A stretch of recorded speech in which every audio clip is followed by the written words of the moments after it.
Welcome to Lucky English for Beginners. Hello. I am so happy you are here with us today. Whether you are listening on your morning commute while washing the dishes, or maybe just relaxing at home, you have made a choice to improve yourself today, and I really honor that. I'm happy to be here too. I'm ready to learn. But can I be honest? Can I make a confession right at the start? A confession, we're only 30 seconds in, but sure, this is a safe space. What's on your mind? I'm a little bit nervous today. Actually, not just nervous. I'm frustrated. Frustrated. Why? You're doing great with your English. I understood everything you just said perfectly. Oh, thank you. But today's topic, I think it's the reason I sometimes just stop speaking right in the middle of a sentence. Oh. Yeah, I was looking at the notes you sent, and I saw two phrases that look, almost exactly the same. They sound the same. They have almost the same words, but I just have this feeling they mean totally different things. I have a feeling I know exactly which two phrases you're talking about. You're looking at had been and would have been. Yes, those two had been and would have been. They are my enemies. Enemies is a strong word. It's true. Every time I try to use them, I stop, I freeze. I don't know which one to pick. Do I say I had been happy or I would have been happy? And usually I just panic and say I was happy, which I know is, a bit basic. That is so normal. It's just very confusing. Listen to me very carefully. You are not alone. In fact, if we could see all our listeners right now, I guarantee you half of them are nodding their heads. Really? Absolutely. This is one of the most common stuck points for English learners. It's kind of the bridge between, let's say, basic English and intermediate English. It feels like a very shaky bridge. Well, it feels shaky because nobody ever explained the why to you. They just gave you a grammar book and, I don't know, told you to memorize a chart. Exactly.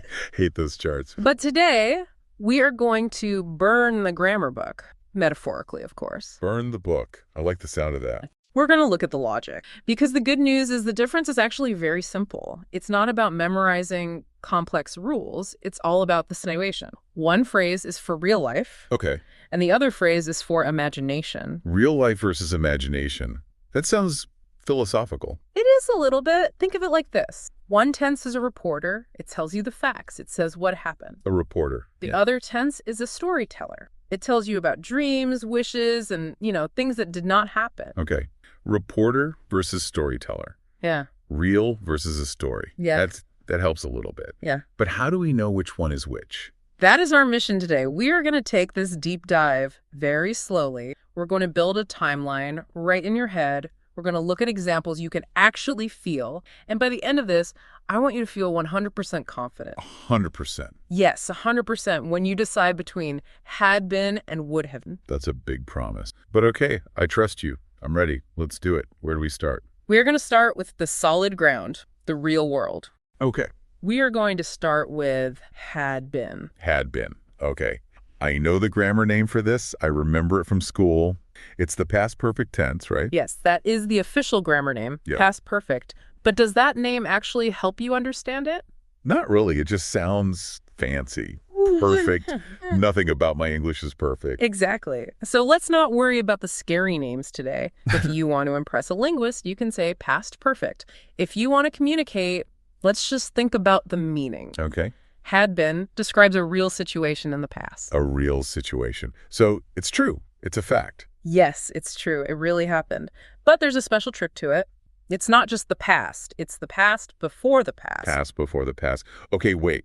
You're losing me. How can you have a past before the past? The past is just, yesterday. Let's paint a picture. I want you to close your eyes for a second. Well, if you're driving, please do not close your eye. But everyone else, imagine a timeline. You know what a timeline looks like, right? Yeah. A long line with dates on it. Exactly. Imagine a long line going from left to right. On the far right side, that is now. That is us, right here, talking. Okay, I see now. Now move your finger to the left. That's the past. Maybe yesterday, maybe last week. That's a past action. Let's put a pin in the timeline there. Let's call that point B. Point B is yesterday. Got it. Now, move even further to the left. Go back even more. Before yesterday, before last week, that is the earlier past. Oh, That is point A. That is where had been lives. I see. So, it's all about the order of things. Exactly. It is about sequencing. We use had been when we need to show that something happened first before another thing in the past happened.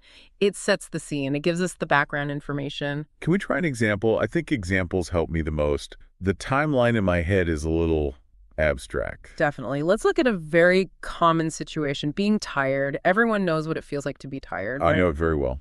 I was tired this morning. Perfect. Let's use that. Imagine a woman named Sarah. Let's say Sarah had a very important meeting at 9 a.m. this morning. Okay. Sarah, 9 a.m. meeting. Now, the meeting is in the past. It's over. But before the meeting, say at 6 a.m., Sarah went for a long run, or maybe she just didn't sleep well. So when she walked into that meeting room at 9, she was already exhausted. Okay. So the feeling of being tired came first. The meeting came second. Exactly. So if we want to tell this story to a friend, we need to show that order. We say, she had been tired before the meeting started. She had been tired before the meeting started. So let's break that down. What happened at point A, the earliest point? She was tired because of the running or whatever. Right. And what happened at point B, the later point in the past? The meeting started. And did she really feel tired? Is this a fact? Yes, it's a real story. I'm imagining she was yawning in the meeting. Perfect. Mm-hmm. That is had been.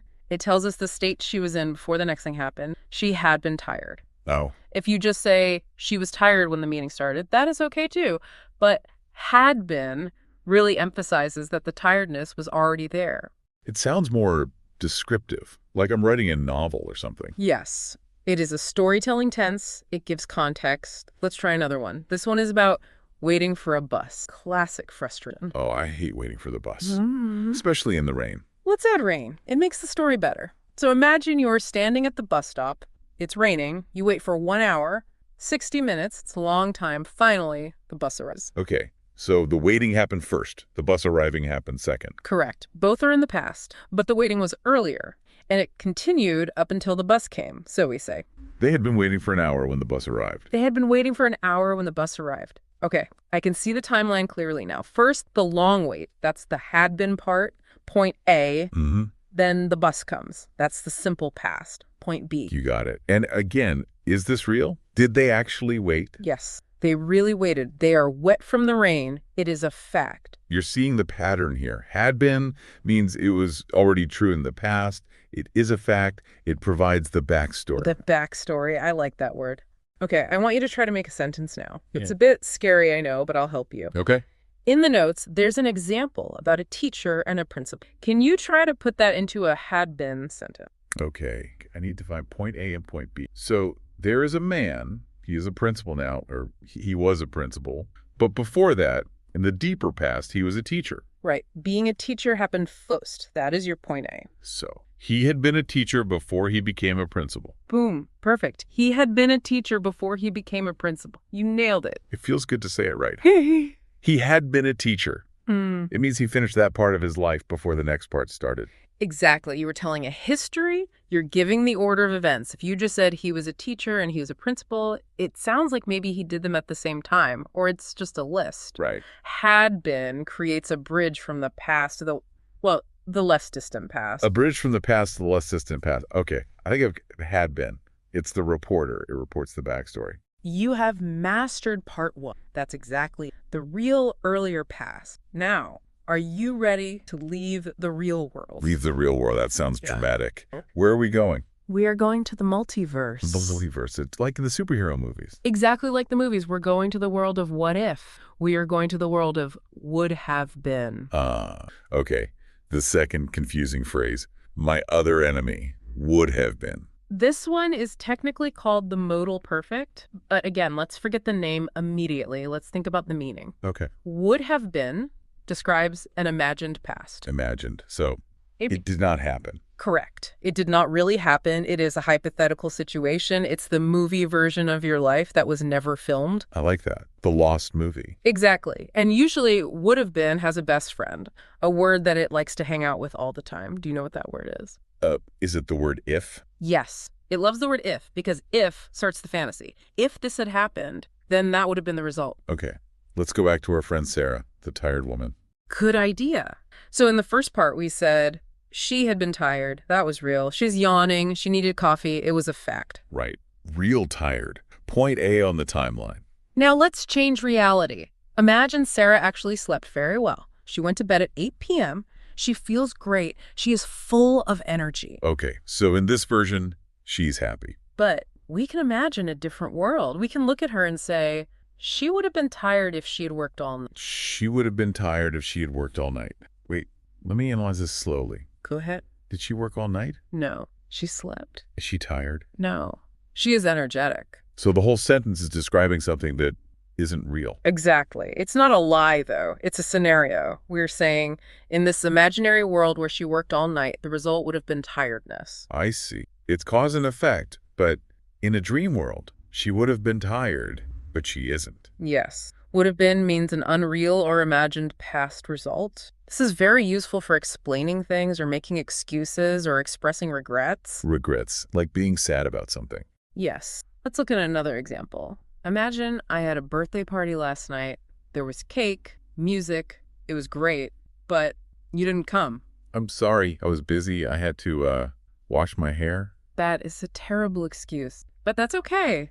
I missed you, so I see you today and I say, I would have been happy if you had come. I would have been happy if you had come. So, were you happy? Well, maybe I was a little happy, but I wasn't as happy as I could have been. I'm imagining the maximum happiness I could have had with you. That's a little bit sad, actually. I would have been happy. It implies that, something was missing. It often does. Would have been is the language of what could have happened. It is the language of missed opportunities. I would have been happy, but I wasn't because you didn't come. Okay. I understand. It's the unreal past. Let's try one about a project, maybe a work project. We all have those. Oh, yeah. Work projects are always difficult. Imagine you and I are working on a big report. It's very hard. We're struggling. It's taking a long time. Okay. We are stressed. We finish it, but we are exhausted. And we look at each other and say, the project would have been easier with help. The project would have been easier with help. Did we have help? No, it was just us. Was it easy? No, it was hard. But in our imagination, if we had help, Mm-hmm. it would have been easier. You got it. You are imagining a different reality. You're rewriting history in your head. Okay. I think I get the logic. Yeah. But I have a question about pronunciation. This is something that always tricks me when I listen to native speakers. Yeah, okay. What is... When I see it written down, it's 3 words. Would have been. Clear, Right. separate. But when I hear people speak in movies or just on the street, they don't say would have been. It sounds faster. It sounds like mush. That is a fantastic observation. You are absolutely right. Native English speakers are... Well, let's say we're lazy. We love to squash words together. We use contractions. Contractions like don't or can't. Exactly. And with would have, we squash them into would have. Would. It sounds like would plus UV. Would have. Try saying it 3 times fast. Would have. Would have. Would have. Would have. Would. It feels a little strange. It takes practice. And then we just add been, would have been. Would have been. She would have been tired. Perfect. That sounds so natural. She would have been tired. I would have been happy. I have been happy. Okay. That flows much better. Doesn't sound like a robot anymore. Yeah. Would have been happy. Exactly. The rhythm is different. It's butter the bother bee. I would have been happy. Okay. But listen, if you're nervous or if you want to be very clear, it is totally fine to say would have been. Clarity is always most important. But you need to recognize would when you hear it. Yes. Because if I don't hear that V sound, I might think they just said would be, which is different. Exactly. Would be is for now or the future. Would been is for the past. Hearing that tiny V sound is the secret. It tells you about the timeline. Okay. I will practice would have in my shower. It's the best place for acoustics. The shower is the best classroom. Now, let's look at one more example for would have been before we compare them directly. Let's talk about being late. Being late. Okay. My biggest fear. Imagine a man took a taxi to the airport. He was worried about missing his flight, but the taxi was fast. He arrived on time. He caught his flight. Lucky guy. He made it. He's sitting on the plane feeling relieved. He looks out the window at the traffic below. It's terrible, miles of cars. And he thinks about the bus he almost took. If he had taken the bus, he would be stuck in that traffic. So he imagines the failure, he says. He would have been late without me. He would have been late without the taxi, but he wasn't late. No, he was on time. But he is imagining the alternate reality where he didn't take the taxi. He's feeling that relief. I like this. It's like being a director of a movie. You could just change the script in your head. Cut. Let's try a version where he takes the bus. That is a beautiful way to think about it. Would have been is the director's cut. The version that didn't make it to the final movie. Okay. I feel good about had been, the real past. Mm-hmm. And I feel good about would have been, the director's cut, the imagined past. Now, we're going to do something very important. We are going to put them side by side. This is part 3. the comparison, The showdown. the showdown, the battle of the tenses. I'm going to give you two sentences that are almost identical. I just want you to tell me. Is it real or is it imagined? Okay, I'm ready. Test me. Comparison number one. Back to our tired woman, Sarah. Sentence A. She had been tired, so she went home. Real or imagined? She had been tired, so she went home. Okay. So she went home means an action happened. It's a fact. So she really was tired. This is real. Correct. Had been shows the real reason she went home. It's the reporter stating the facts. Now, sentence B, she would have been tired if she'd stayed. Real or She imagined? would have been tired if she'd said, okay, the if is my clue. Did she stay? No. Was she tired? No. This is imagined. Exactly. Do you see the difference? Sentence A, she was tired. Fact. Sentence B, she wasn't tired, but she could have been. Imagination. That is a huge difference. The words are so close, but the meaning is the opposite. One is describing a feeling she actually had. The other is describing a feeling she never had. It is. That is why this is so tricky. That's why so many students get confused. But once you see that real versus imagined key, it unlocks the door. Let's do another one. This is fun. I feel like a detective. Okay, detective. Comparison number 2. The project. Sentence A. The project had been completed before the deadline. Real or imagined? The project had been completed. That sounds final. It happened before the deadline. This sounds like a success. This is real. Correct. It is a success story. It actually happened. Now, sentence B. The project would have been completed if they had worked harder. Real or imagined? Ooh, that sounds like a failure story. It would have been completed implies that it was not completed. Right. They didn't work hard enough. This is imagined. You nailed it. That is the aha moment. Yes. Had been is facts. Would have been is what if. That is so clear now. I'm so glad. It really helps to see them next to each other. When you are reading English books or listening, try to spot these. Ask yourself, did this happen or is this just a theory? It does, but I noticed something else in those sentences. In the would have been ones, there's often a long structure. It feels mathematical. Ah, you have the eyes of a hawk. You noticed the grammar pattern. I did. You did. And that brings us to part 4, the third conditional. Oh no. Third conditional. That sounds like advanced mathematics or a military code or something. Don't panic. It sounds scary, but you practically already know it. You just used it in the examples. I did. I was speaking the third conditional without knowing it. Yes. The third conditional is just the grammar name for this past imagination structure. And there's a simple formula, like a recipe for a cake. Okay, I like cake. Give me the recipe. The recipe has 2 parts, the if part and the result part. The recipe is if plus past perfect. That's the had part. Okay, if plus had. Leads to a result with would have been. If plus had, then would have been. Exactly. Let's put some ingredients in. Ingredient 1, the if part, if she had studied. Ingredient 2, the result. She would have been successful. Okay, let me try to cook with this recipe. I will try to make my own sentence. If I had eaten breakfast. Good start. If I had eaten breakfast, Yeah. that is the condition. Now give me the result using would have been. I would have been full. Yes. If I had eaten breakfast, I would have been full. Now, is that real? No, because I'm hungry right now. My stomach is growling. I skipped breakfast. Exactly. You are imagining a past where you ate. Let's try one more. Imagine you didn't know about a party, so you weren't ready. You were wearing your pajamas. Okay, pajamas, not ready. So if I had known, I would have been ready. Perfect. If I had known, I would have been ready. You're using the third conditional like a pro. It feels a little complicated to keep all the words in order. If I had known, I would have been. It's a lot of words to juggle in my head. It is a mouthful, and that's why practice is important. And listen, I want to tell you a secret. A lot of students make a specific mistake here. They want to put would in both parts of the sentence. They say, if I would have known, I would have been ready. That sounds right to me. If I would have known. It sounds logical, I know, but strictly speaking, it is incorrect in standard English grammar. We don't usually put would directly after if. Oh, We put had after if. If I had known, not if I would have known. okay. That is a good tip. If likes had. They're partners. Exactly. If plus had, if I had gone, if I had seen, if I had been, and then the second part gets the would. Okay. I will try to remember that pair. If plus had. You are doing great. Now we're getting close to the end, so let's do a quick recap. Part 5, memory tricks. Yes, please. I need a shortcut to keep this in my brain when I'm feeling stressed. Here is the shortcut. When you're speaking or when you are about to write an email, just ask yourself one simple question. Did this really happen in the past? Okay. Question 1. Did it really happen?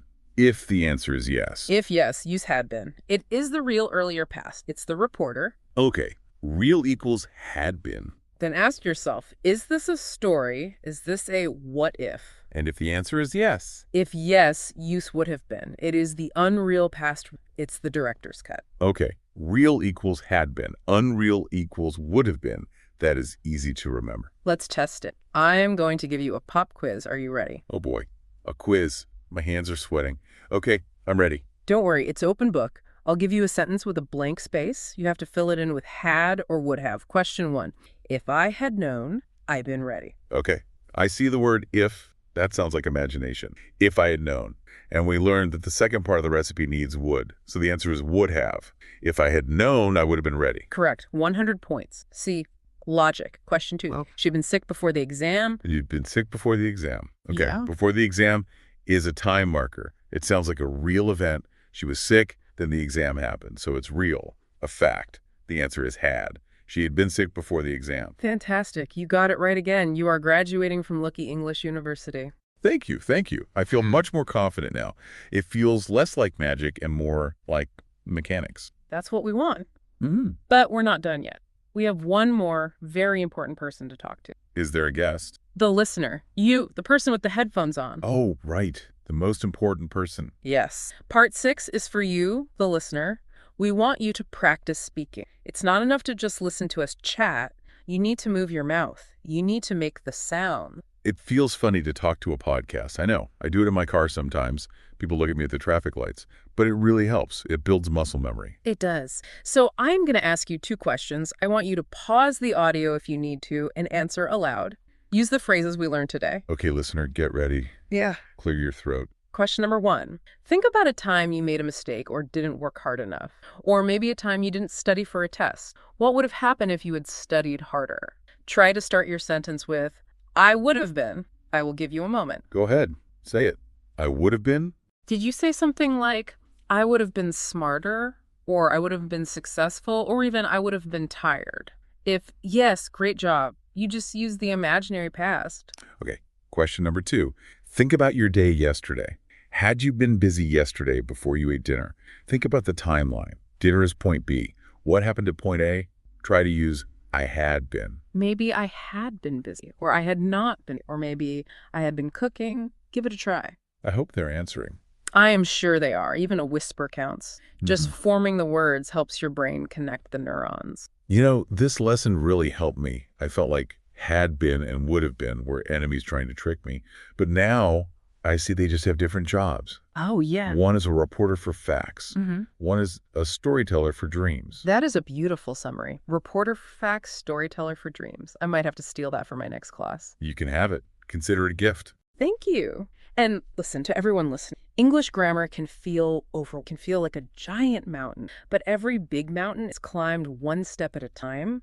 Today, a big step. Yes. And please don't worry about making mistakes. I make mistakes all the time. Did you hear me stumble over would've earlier? It happens. Mistakes are how we learn. If you mix them up tomorrow, it's okay. Just correct yourself and keep going. Confidence matters so much more than perfection. Speaking a little bit every day is the secret key. Absolutely. Talk to your cat. Talk to the mirror. Talk to us. We're always listening. Well, not really, but in spirit. In spirit, yes. Well, that brings us to the end of our deep dive into the past, both real and imagined. Thank you for the lesson. I'm going to go practice my would bins. Would have been sad if I missed it. Look at you using the grammar immediately. You are a star. You do that. And to our listeners, thank you for tuning in. Yes, thank you. Keep practicing, keep speaking, and see you in the next episode of Lucky English for Beginners.